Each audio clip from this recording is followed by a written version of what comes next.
విసోర్స్ conduct చేస్తున్న global education fair కి వరంగల్ నుంచి వచ్చేసారండి అజయ్ కుమార్. వారితో మాట్లాడదాం. హాయ్ అండి. సో ఏం చేస్తూ ఉంటారు, ఏం చదువుకుంటున్నారు? బీటెక్ కంప్లీట్ అయిపోయింది. ఓకే, సో ఈ గ్లోబల్ ఎడ్యుకేషన్ ఫెయిర్ గురించి ఎలా తెలిసింది మీకు? నాకంటే రీల్స్ స్క్రోల్ చేస్తుంటా అంటే సోషల్ మీడియాలో సజెషన్ లో వచ్చింది. క్లిక్ చేస్తే అలా ఫామ్ ఫిల్ అప్ సో ఇప్పుడు వరంగల్ నుంచి వస్తున్నారా ఈ రోజు? వరంగల్ నుంచి. వావ్. సో ఎలా అనిపించింది, అటెండ్ అయ్యారా ఎడ్యుకేషన్ ఫెయిర్? బాగానే రిసీవ్మెంట్స్ అన్ని బాగానే. సో మీ డౌట్స్ కి క్లారిఫికేషన్ ఇచ్చారా? యూనివర్సిటీ సెలెక్షన్ అయిందా మీరు? సో ఎక్కడ చేయాలనుకుంటున్నారు? జర్మనీలో. లోన్ ఫెసిలిటీస్ గురించి ఇంకా ఆ యూనివర్సిటీ సెలెక్షన్ గురించి క్లియర్ గా ఎక్స్ప్లెయిన్ చేశారా? సో జర్మనీలో ఏ యూనివర్సిటీ సెలెక్ట్ చేసుకున్నారు? యూసీ. ఓకే, అంటే ఫర్దర్ ఏం చదువుకోవాలనుకుంటున్నారు? ఆర్కిటెక్చర్ మీద. సో లోన్ ఫెసిలిటీస్ గురించి చెప్పారా, ఎక్స్ప్లెయిన్ చేశారా?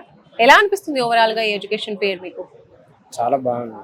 స్టూడెంట్స్ కి ఏ విధంగా కి ఎలా అంటే అంతా ఒక దిక్కుండి అన్ని ఒకటేసారి మన లోన్స్ అయిపోతున్నాయి, ఒకటేసారి యూనివర్సిటీ సెలెక్షన్స్ అయిపోతున్నాయి, ఒకటేసారి అన్ని అయిపోతున్నాయి కాబట్టి సో అన్ని ఒక దగ్గరే ఉన్నాయి కాబట్టి బాగుంది అంటున్నారు.